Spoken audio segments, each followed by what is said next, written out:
황상민의 심리상담소의 영상을 보면 나 주변의 사람들의 마음을 더 잘 알 수 있습니다. 주변 사람들의 마음을 잘 알 수 있게 되면 내가 가진 삶의 문제를 돌파해 나갈 수 있는 통찰을 얻으실 수 있습니다.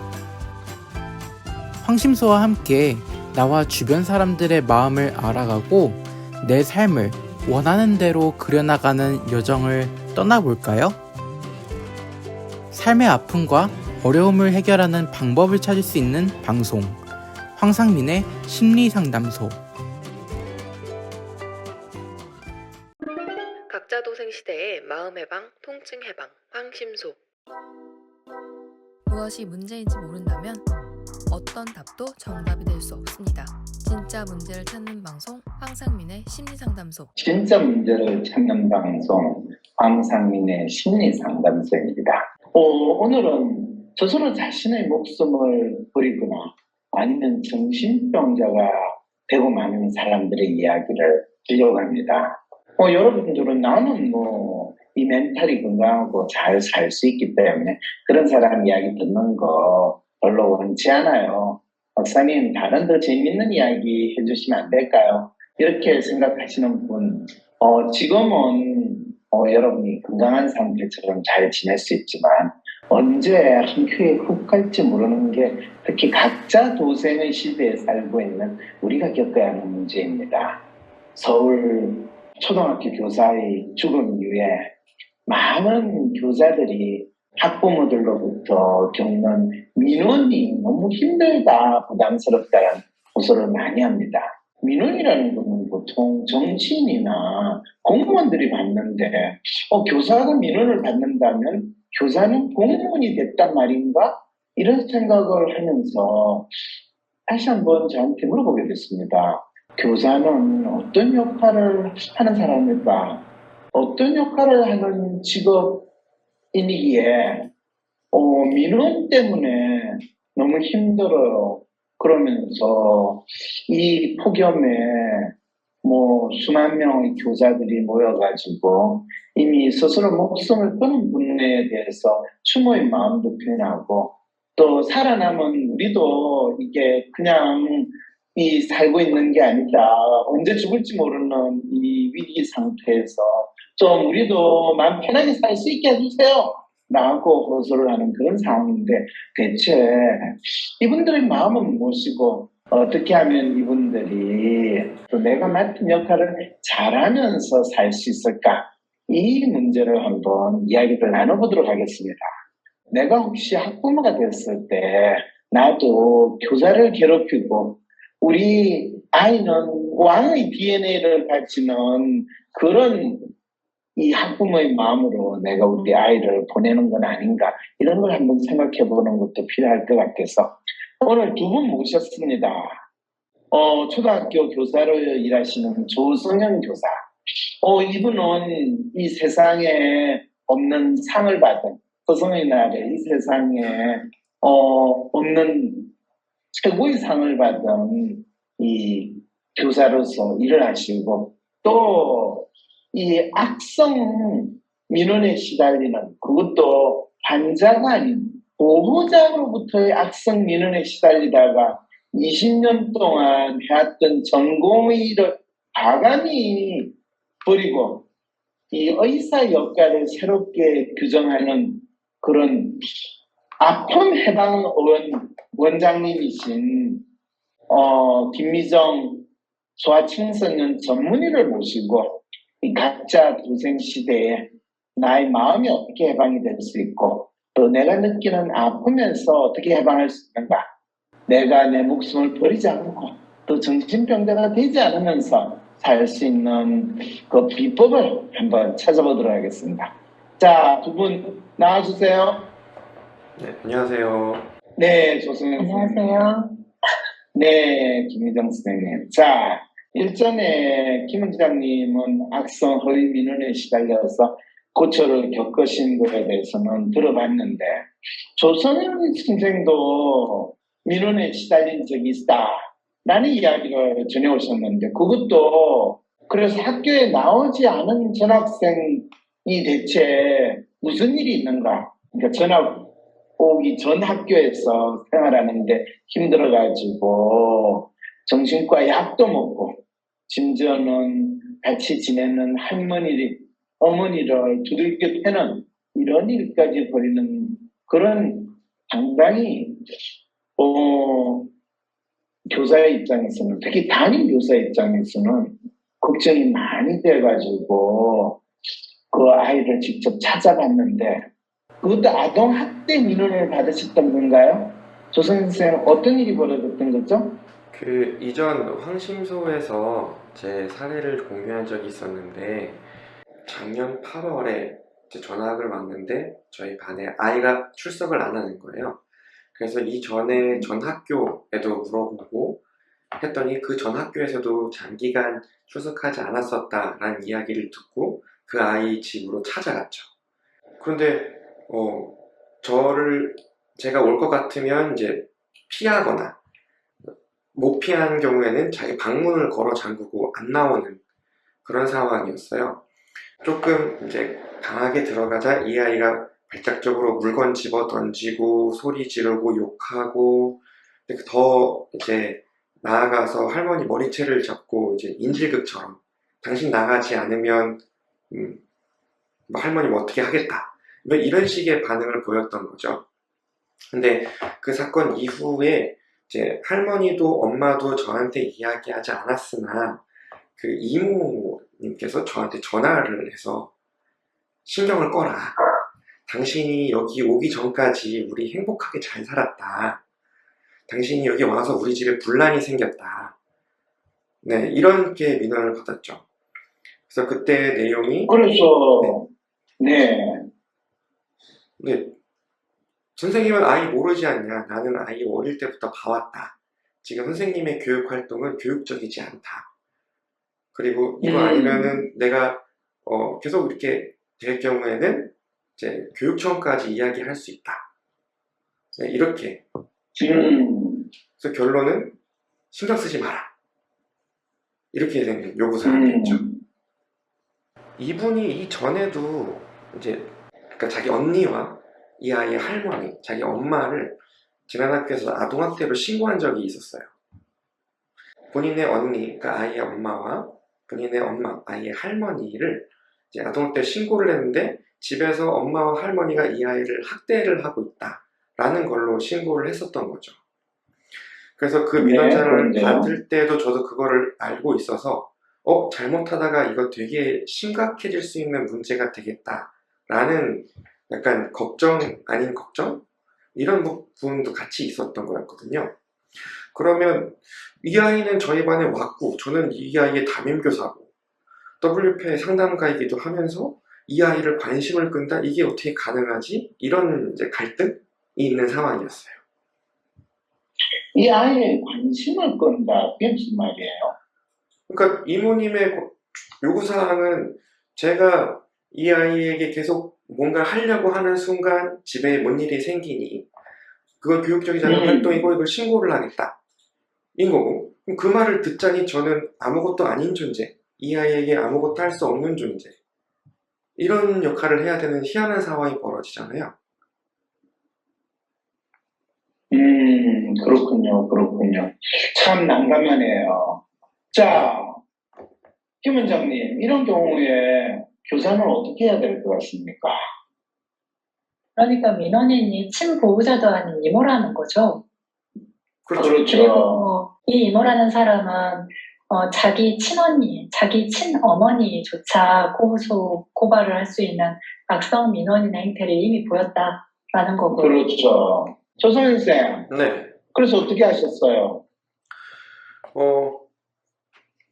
그분이 어떤 마음을 가지신 분일까라는 생각을 먼저 떠올리게 됐죠.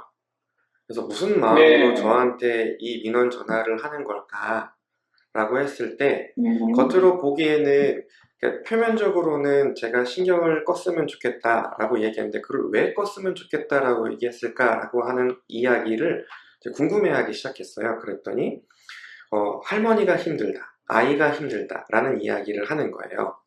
근데 그 내용 중에 빠져 있는 건 본인이 힘들다는 얘기만 빼고 다른 사람들이 다 가족 구성원들이 힘들다라는 이야기를 하는 걸 보고 이분이 본인이 이제 제가 찾아가는 거에 대해서 되게 불편해하게 여기는구나. 첫 번째. 두 번째. 잠깐만요. 네. 거기서 그 이모라는 분은 할머니하고 지금 아이하고 같이 살고 있는 상황인가요? 네.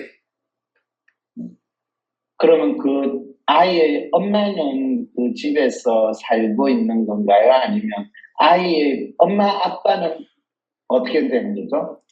그 아버님께서는 이제 아이가 어릴 때 세상을 떠나셨고, 그리고 엄마는 이제 같이 살다가 한두 달쯤 전에 이제 다른 곳으로 이제 이직을 해서 따로 떨어져 살게 되는 상황이었어요. 그러면 아이는 엄마와 떨어져 있는 상황에서 할머니하고 이모의 돌봄을 받는 그런 상황이라는 말이네요. 네, 주중에는 그렇고 주말에는 엄마랑 시간을 보내는 그런 네, 패턴의 엄마가 삶을 집에 살죠. 오니까. 자, 그런데 아이가 전학을 왔는데 학교에 오지 않는 상황이라서 담임 교사로서 역할을 다하기 위해서 그 아이 집에 찾아가서 아이하고 이야기를 하려는데 담임선생이 찾아온 날은 더욱더 아이가 난리를 치면서 담임선생하고 만나는 것 자체를 거부하는 그 상황인데 네. 그거를 이전에 방침서에서 어떻게 그 아이를 설득을 했느냐라는 거는 조성현 선생이 잘 설명을 해주셨죠, 그죠? 그때 그 이후로 어떻게 됐는지는 설명을 못 드린 것 같고요. 그 어떤 과정인지는 같이 공유를 했던 것 같아요. 그렇죠.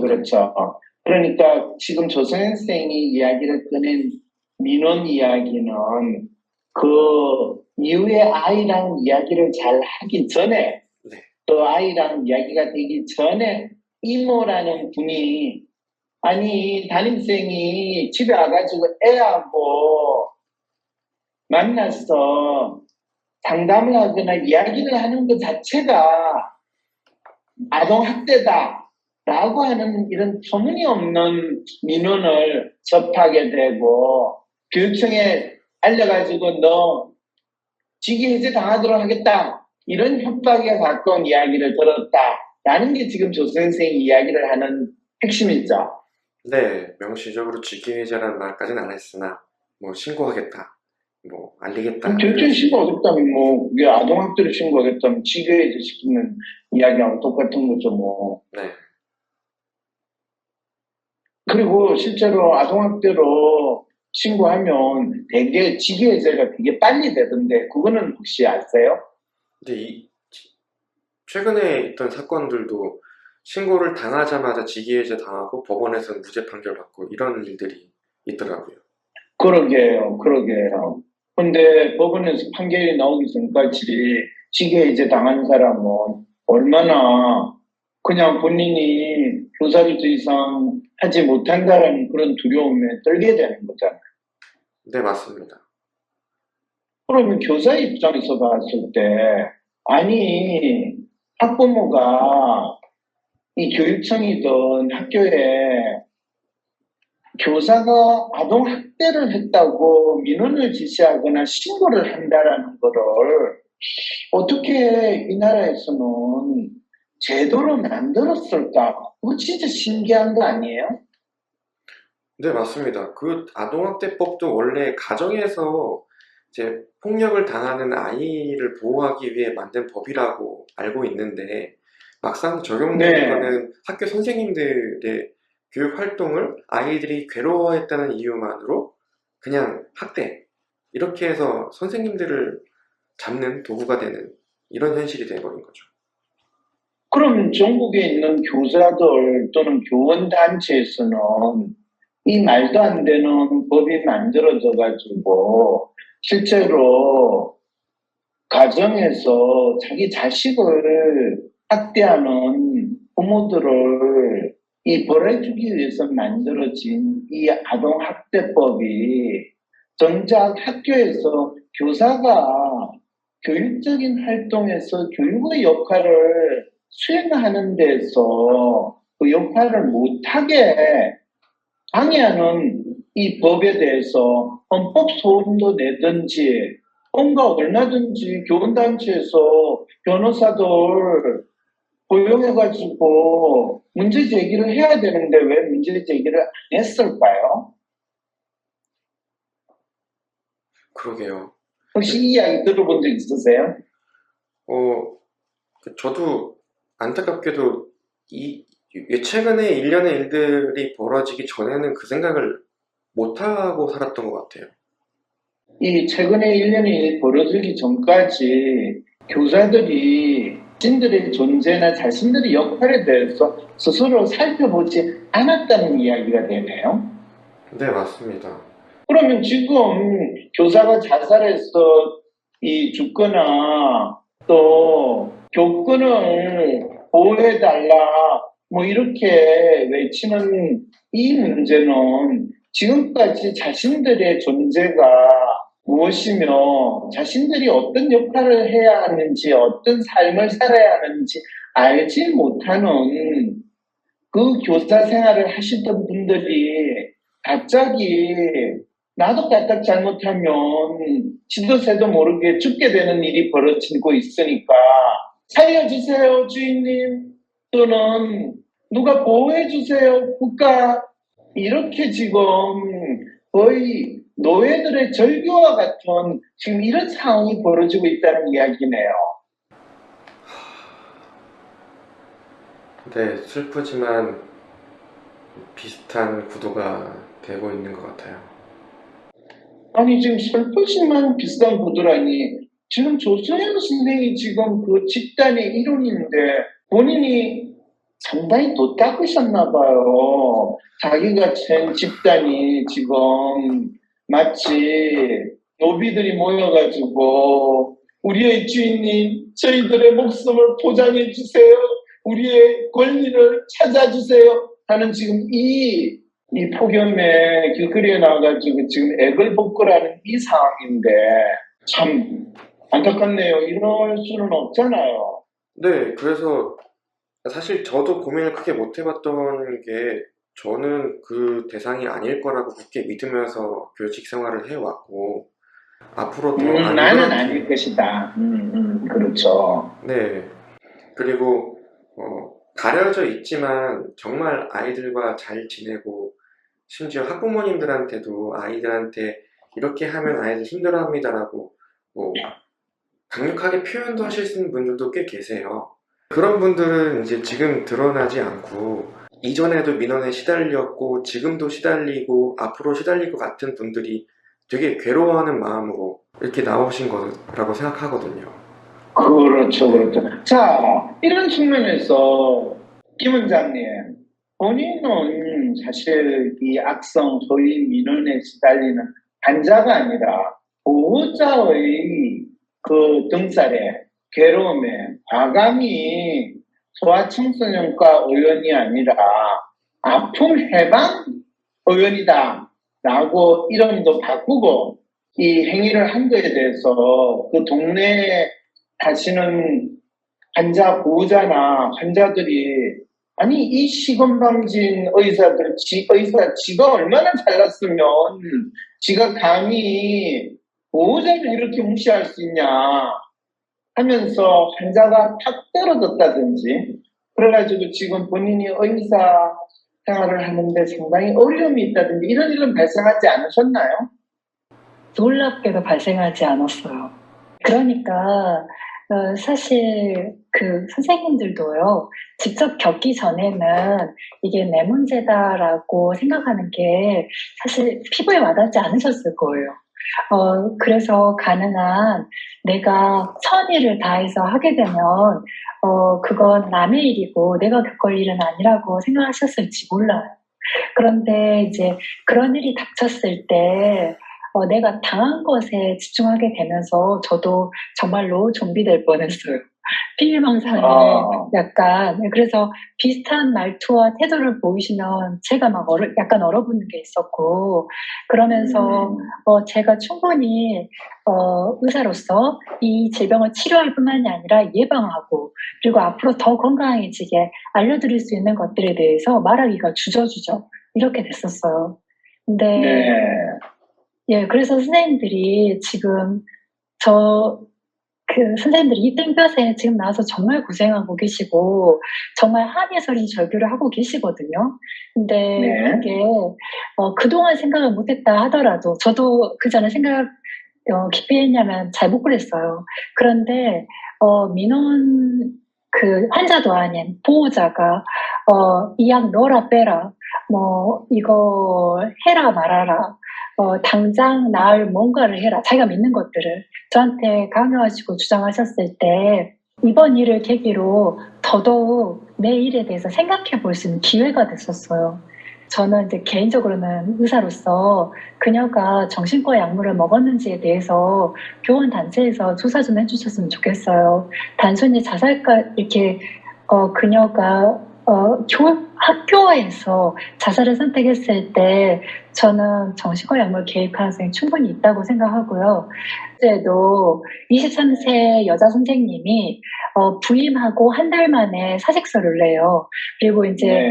학교에서는 그걸 말렸고 기사에서는 우울증으로 진단받았다라고 된 걸로 봐서는 그 선생님께서 힘들어서 정신과를 찾아가셨나 봐요. 그러니까 그렇죠, 진단명을 그렇죠. 받았을 거고 진단명과 네. 함께 약물이 처방이 됐을 겁니다. 근데 그렇죠. 항우울제인 SSRI 같은 경우에는 25세 미만 성인에게 발생했을 때는 제약회사조차 인정하는 것인데 자살률을 현저히 올려요. 그리고 극단적인 자살 시도도 굉장히 많이 하게 만들기 때문에 오히려 그녀에게 약을 주는 것이 과연 그녀의 자살을 막는 치료 행위인가 아니면 자살을 조장하는 것인가에 대해서 사실은 의료계에서 목소리를 내야 한다고 저는 봐요. 잠깐만, 거기 있어요.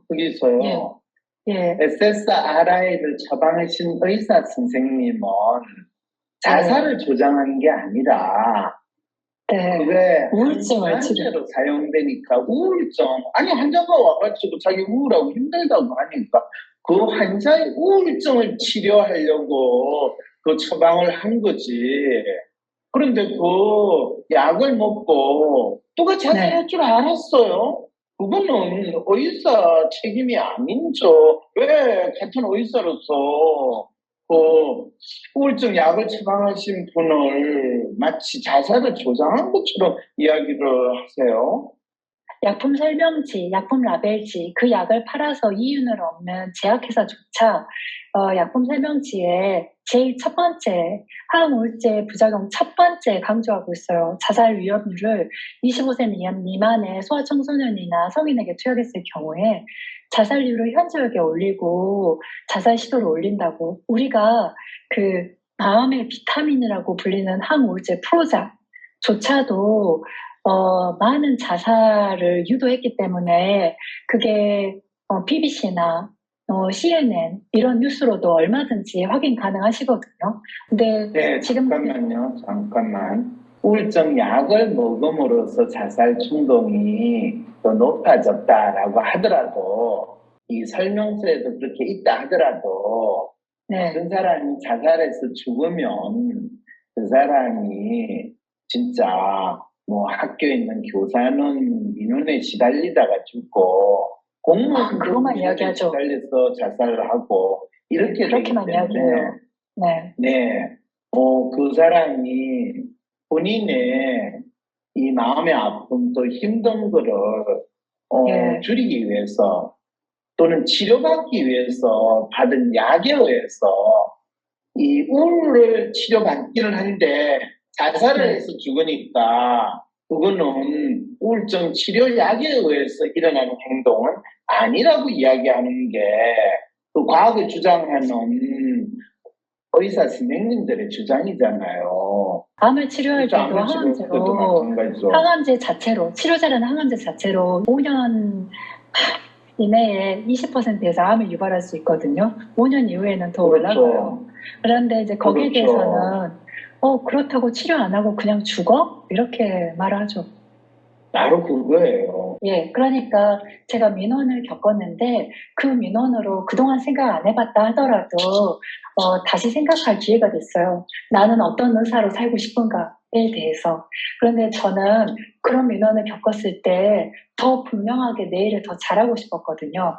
그래서 환자 보는 일에 더 집중할 수 있게 그런 악성 민원을 내시는 환자도 아닌 분들은 저희 병원에 찾아오지 마시고 다른 병원을 이용해 달라고 써서 전 그 현수막을 걸었어요.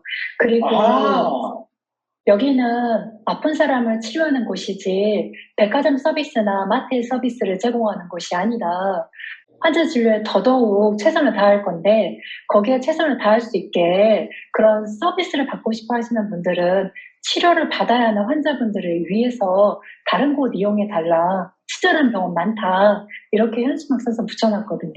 그렇게 해서 뭐 환자가 줄었냐라고 할 때 환자분들과 더 깊이 이야기하고 그리고 그 제 일에 더 보람도 느끼면서 지내게 되는 것 같아요. 최근에. 네, 좋습니다. 뭐, 악성 민원이 있어서 자기가 하는 일을 포기하고 목숨을 끊어버리는 그런 상태가 아니라 내가 하는 일의 본질이 무엇이고 내 역할에서의 가장 핵심이 무엇인가를 다시 찾아가지고 더욱더 그것에 초점을 두고 사실 많은 대학병원이나 종합병원에 가면 친절하게 환자를 돌보겠습니다. 이런 이야기하고 친절 서비스 강조하는데 항상 제가 속으로 드는 생각은 야, 안 친절해도 되니까 내 아픈 거 이거 하나 좀 제대로 잘 치료해줘라. 내가 아프다고 그러는데 그게 진짜 뭐 때문에 아픈지도 모르고 엉뚱하게 없는 병을 만들어가지고 더 희한하게 치료를 하는 그런 짓은 좀 안 했으면 좋겠다라고 하는 느낌을 사실 대학병원이나 종합병원에 갈 때마다 느끼거든요. 그래서 병원 친절 안 해도 좋으니까 병이나 잘 치료해주면 참 좋겠다는데 김 원장께서는 백화점이나 마트에서 영혼 없이 고객님 친절히 모시겠습니다 이런 게 아니라 아픈 환자가 이 아파하는 거를 이 제대로 잘 치료해주는데 모든 이 에너지를 쏟겠다 이렇게 자신의 역할을 새롭게 찾는 계기로 이번 악성 민원인 경험을 활용하게 됐다라고 지금 이야기를 해주신 거죠. 네, 맞아요. 최근에도 성인 환자 한 분이 오셔서 5년 넘게 치료를 받아도 잘 안 낫는다면서 아킬레스 건염이라고 말씀하셨는데 놀랍게도 네. 그분 아킬레스 건염 아니었어요. 피복근 쪽이 아팠었고 아픈 부위를 정확히 짚어주고 한 번 약 20분가량 치료해 드렸는데 나중에 피드백을 주셨는데 신세계를 경험하시고 지금은 아예 안 아프시대요. 아이고, 이야, 광주에 새로운 용기가 나셨습니다.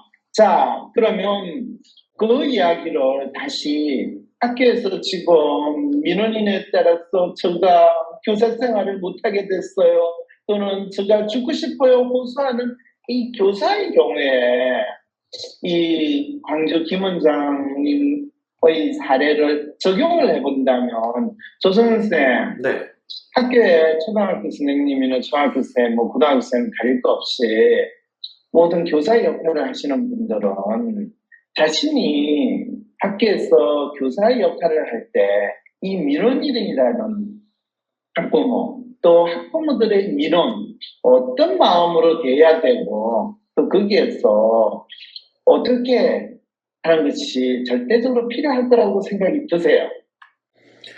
대부분의 선생님들은 그 민원에 대해서 들을 만하다라기보다 이건 좀 과한 요구 아닌가라고 생각을 하시는 건데 많은 분들이 놀랍게도 거절하기도 힘들어 하시거든요. 왜냐하면 이거를 거절하는 순간 일이 점점 더 커질 거다. 그러면 지금도 이 그러니까 학부모님한테 왜 그런 스스로 자신을 이 옥죄이고 스스로 자신을 자책하는 그런 마음을 그런 믿음을 가지게 됐을까요? 교사들이. 저 같은 경우에도 그 이모님의 전화를 받고 이제 고민이 되는 거잖아요. 제가 하고 싶은 일, 이 아이를 위해서 도움을 주겠다, 담임교사로서. 그러려면 굉장한 저항을 받아야 된다라는 그 어려움이 존재하거든요. 아니, 그런 게 존재하더라도 당신이 뭐라고 하든지 간에 당신이라는 표현하면 또 헷갈리니까 그 이모가 뭐라고 하더라도 아이의 문제를 내가 해결하겠다. 아이하고 내가 대화를 하겠다는 마음으로 이 조성현 쌤은 접근을 하셨잖아요. 네, 했습니다. 네. 그렇다면 그 민원인이 주장하는 그게 동조를 했다는 거예요? 동조를 안 했다는 거예요? 당연히 안 했죠. 그렇죠. 네, 자, 그게 조선인 쌤의 그 구체적인 케이스뿐만 아니라 일반적으로 학교 상황에서 교사들이 이런 악성 민원인 또는 악성 학부모의 민원에 시달리지 않게 하기 위해서 네, 기본적으로 어떤 마음을 가지는 게 필요하고 또 교사 각각이 민원인을 또는 학부모의 악성 민원에 대처하는 그 믿음 또 마음에 대해서 학교 관리자는 어떤 지원을 해줘야 될 것인가 라는 질문을 지금 조성현 쌤한테 하는 거예요. 네. 황심소에서 아동 청소년 고민 부모 상담소와 교사들을 위한 심리 상담소 오픈 채팅방을 새롭게 개설하였습니다. 이곳에서 자신의 고민이나 어려움에 대해 이야기 나누고 상담을 받으실 수 있습니다. 아래 영상 설명란의 링크를 누르시면 해당 오픈 채팅방에 참여하실 수 있습니다.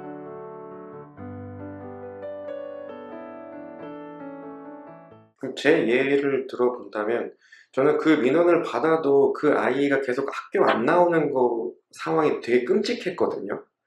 이 아이가 그렇죠. 괴롭다고 난리를 치고 있는 상황인데 그게 과격한 네. 행동으로 드러났다고 해서 이거를 건드리면 안 된다? 이건 말이 안 되거든요. 그래서 네. 이분이 뭐 어떻게 하든 상관없이 내가 어떻게 하면 이 아이에게 도움을 줄 수 있고 이 아이와 대화를 할 수 있고 이 아이에게 같이 제가 뭐 도움을 줄 수 있을까 이런 고민들을 하게 된 거죠. 네. 네. 근데 그때 이제 제가 했던 방법들은 그러면 이모는 이 아이를 무슨 마음으로 바라보고 있을까? 그 사람의 욕망은 뭘까? 이런 것도 같이 고려해보게 됐거든요. 왜냐하면 가능한 한 이분도 같이 이 아이를 위해서 함께 쓰고 싶다는 표현 좀 그렇지만 이 아이가 학교를 다시 나오고 뭐 학교 나오는 것 자체가 목적이 아니어도 이 아이가 자기의 마음의 문제를 해결하는데 가능한 한 자원으로 같이 썼으면 좋겠다라는 마음으로 생각을 하게 됐어요. 네. 그리고 나서 이분이 이제 기대하는 바는 분명 엄마랑 할머니가 이 아이를 힘들게 하는데 엄마랑 사는 것보다 할머니랑 사는 게 더 좋다라고 믿고 있는 거여서 저도 그렇게 믿고 있다라고 소통하는 순간 점점 같은 편이 됐고요.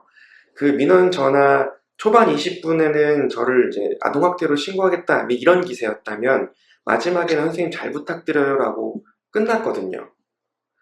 그때 그 말은 지금 조성현 쌤이 민원을 제기하는 이 학부모의 마음을 읽어주기만 하면 실제로 그 민원이 공격적이거나 하는 민원이 아니라 선생님이 저가 가지고 있는 문제를 해결해주는 구세주로 바라보게 하는 그런 상황이 된다. 지금 이 이야기를 하신 거네요. 네, 맞습니다. 아이도 그렇고 학부모님도 그렇고 네. 사실 교사들이 자기가 가르치는 아이들의 마음을 읽을 수 있나요? 없나요? 힘들어하죠. 읽기 힘들어요. 힘들어하죠. 그러니까 자기가 직접 교실에서 만나는 아이들의 마음을 읽기 힘들어하는 교사가 그 아이들의 부모 또는 민원이라고 할 수 있는 그 사람들의 마음을 읽는 건 거의 불가능한 일이 된다는 게 아니에요. 네네네. 그러면 그 교사가 될 때 실제로 교육대학에서부터 또 교원이 되기 위해서 치르는 시험에서 진짜 국영수 교과목을 가르치거나 할 게 아니라 어떻게 하면 아이들의 마음을 교사가 잘 읽을 수 있을까, 교실 장면에서. 그 다음에 추가로 이 민원을 제기하는 학부모들의 마음을 잘 읽을 수 있을까? 이것만이라도 기본적으로 가르쳐 주기만 했다면 교사 스스로 자신이 무엇을 하는 사람인지를 모른 채로 마치 어느 순간에는 국가의 노예가 된 심정으로 우리를 보호해 주세요, 교권, 인권을 지켜주세요 하는 이런 상황은 발생하지 않았을 것이다. 이 이야기를 지금 조선 선생이 하는 거네요. 네, 맞습니다. 맞습니다. 아이고, 그러면 만약 조선 선생이 주위에 있는 다른 동료 선생님한테 선생님, 지금 우리가 길거리에 나와가지고 또는 교육청 교육감한테, 교육부 장관한테 인권 조례가 어떻고 또 아동학대법이 어떻게 됐고 이게 아니라 각각의 교사들은 최소한 자신들이 가르치는 학급의 아이들, 그게 초등이 됐든 중등이 됐든 고등이 됐든 그거는 자기가 가르치는 교과목이 중요한 것이 아니라 교실에서 만나는 아이들의 마음을 최소한 읽어주고 또 자기가 가르치는 아이와 관련해가지고 관련된 학부모들의 마음을 조금이라도 파악하는 그런 능력을 키우는 게 무엇보다 중요하다. 사실은 중학교, 고등학교만 되더라도 모든 교과 선생은 학원 선생하고 똑같이 나는 영어 담당, 국어 담당, 수학 담당 이래가지고 교과 가르치는 데만 자신의 역할을 규정하지 정작 학생하고 교사와의 관계라든지 그 활동에서 학생들의 마음을 읽는다는 건 조금도 생각을 안 하는 상황으로 벌어지거든요. 그런데 초등학교 교사들은 정작 담당하는 교과라는 거는 없고 그 다음에 담당하는 담임은 있는데 그 담임이 가장 큰 역할은 아이들의 마음을 읽어주고 아이들의 생활을 돌봐주는 도우미 역할을 하는데 이 도우미가 일하는 게 칠칠맞으니까 아무래도 도우미를 고용한 주인이 난리를 칠 수밖에 없잖아요. 아니 지금 청소 있다고 하는데 너 지금 우리 애 이렇게 돌보면 안 돼. 이렇게 이야기할 때 갑자기 교사는 내가 뭐 하는 사람이지? 완전히 멘붕 상태에 빠지게 되는 게 지금 내가 죽고 말아야지. 이런 상황이 지금 우리가 겪고 있는 교사 자살 사건이든 또는 소리 소문 없이 교단을 떠나는 그런 분들의 아픈 사연은 아닐까요? 네, 그렇죠. 그럼 저 도움이 아니고요. 저는 교사입니다. 저는 이런 역할을 하는 사람입니다라고 하면 좋을 텐데 저 도우미로 안 보게 하는 법과 제도를 만들어주세요 하는 상황이 벌어지고 있죠.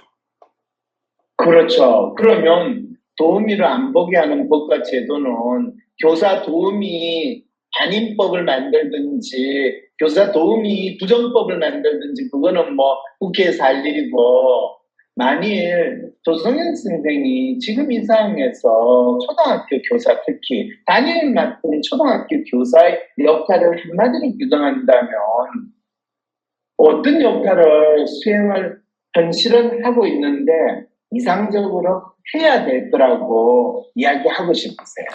현실은 사실 이제 주어진 교육과정을 운영한다도 있고 그다음에 학급 운영이라는 말로 아이들을 돌보고 있는데 솔직히 말하면 아이들에게 큰 문제가 없도록 안전하게 돌본다라는 게 굉장히 큽니다. 현재 역할은.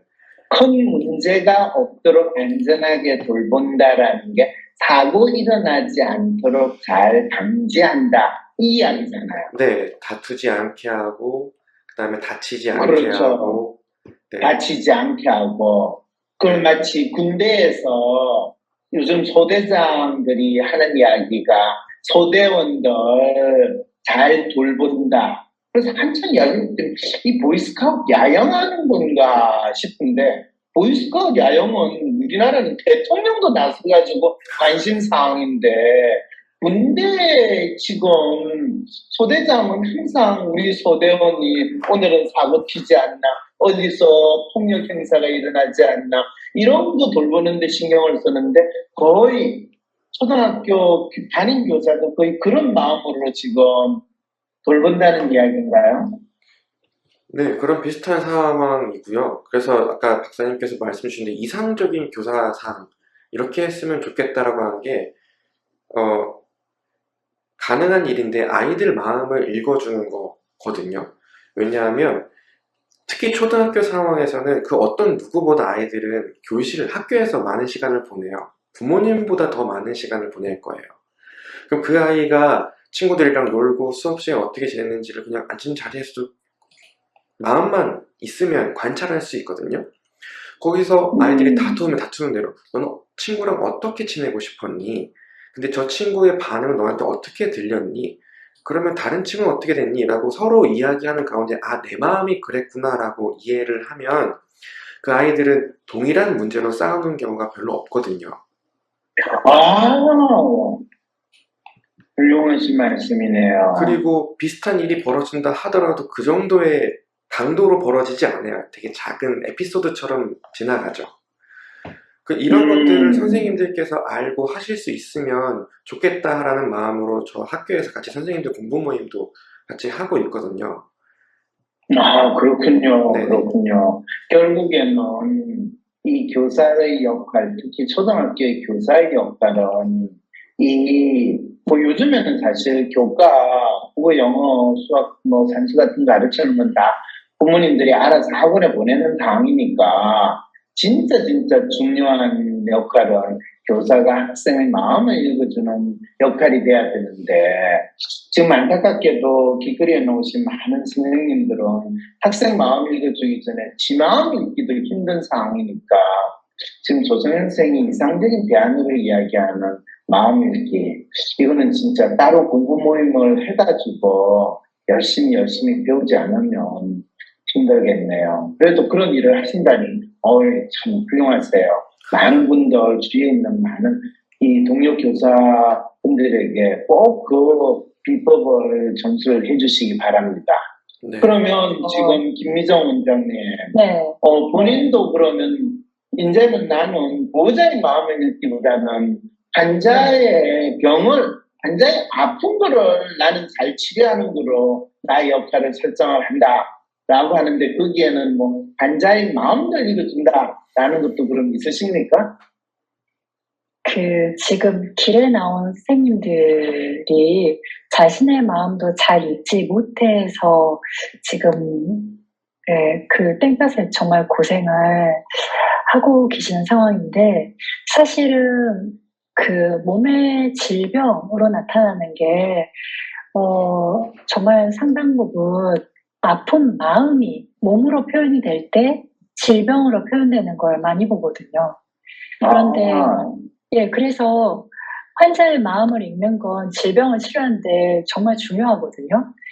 네. 방금 조성현 선생님께서 그 아이들의 마음을 읽어주는 게 초등학교 교사로서 중요한 역할이라고 하셨는데, 사실은 그 스킬, 마음을 읽을 수 있게 공부하시는 거, 그 전에 먼저 더 중요한 정말 보석 같은 마음이 혼자서 방문을 틀어 막고 선생님 가라고 소리를 내거나 물감을 흘려내보냈던 그 아이를 포기하지 않았던 저 아이를 혼자 있게 하고 싶지 않고 그 아픈 마음을, 저 아픈 아이의 마음을 읽어주고 싶어 했던 조성현 선생님의 마음이 있었거든요. 근데 그 마음, 아픈 마음을 읽어주고 싶은 마음, 아이들의 마음을 읽어주고 싶은 마음, 그것이 교사분들, 선생님들이 스스로의 정체성을 규정하는데 아주 핵심이 돼줄 것 같아요.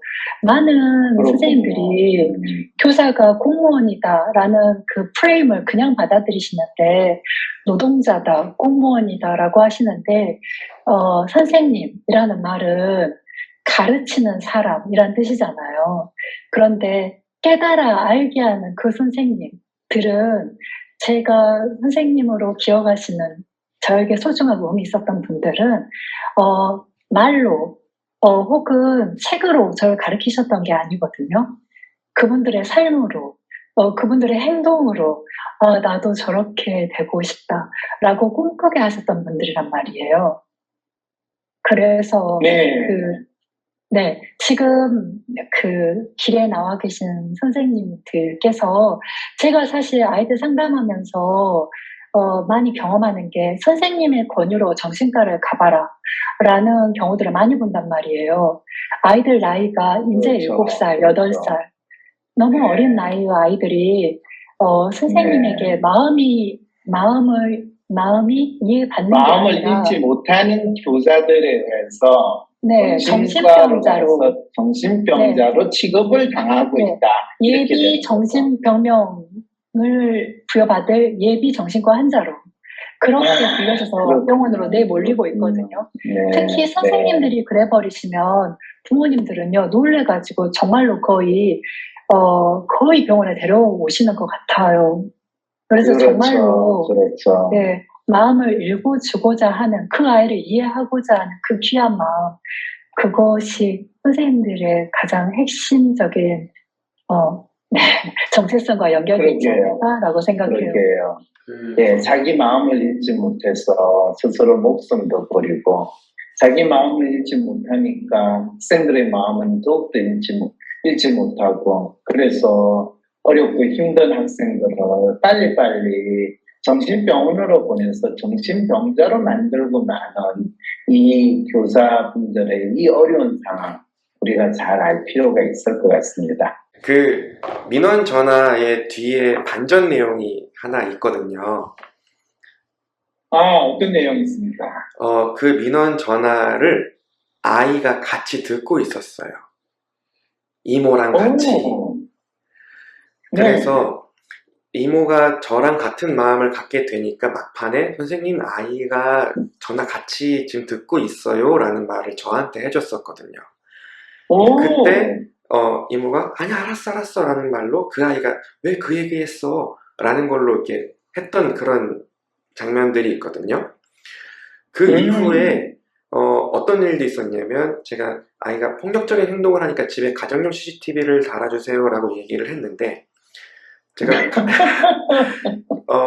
왜냐면 할머니도 살아야 되잖아요. 안심을 또 하고.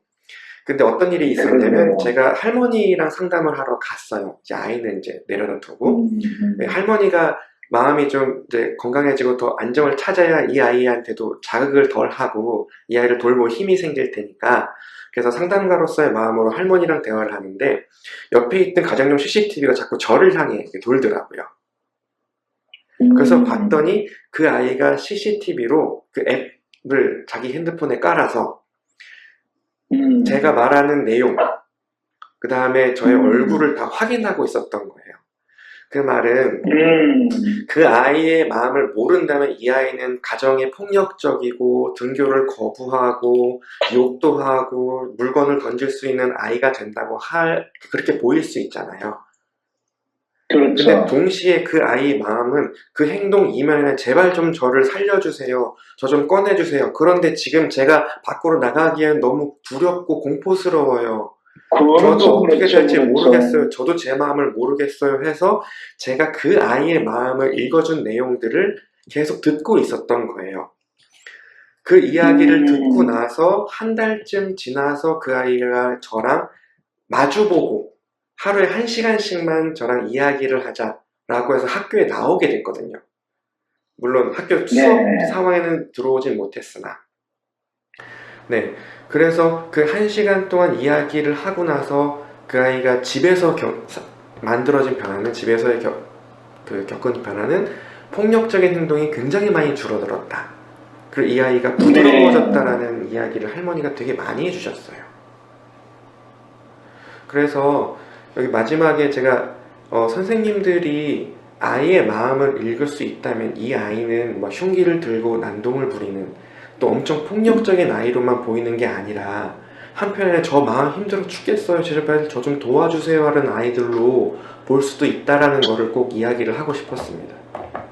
그럼요. 사실 지금 많은 사건들에서 흉기 난동을 벌이고 하면 그냥 표면적으로 더 인간 같지 않는 저 살인범 바로 죽여버려야 된다. 그렇게 주장하시는 분들은 진짜 사람의 마음을 읽을 생각이 조금도 없고 또 그 사람이 범죄 행위를 했기 때문에 인간이 아닌 동물로 취급받고 바로 죽여 없애버려야 된다는 아주 쉬운 해법을 생각하는데 그것이 우리 교육 현장에서도 너무나 쉬운 교육 처방으로 활용되는 건 아닌가라는 생각도 또 해보게 됩니다.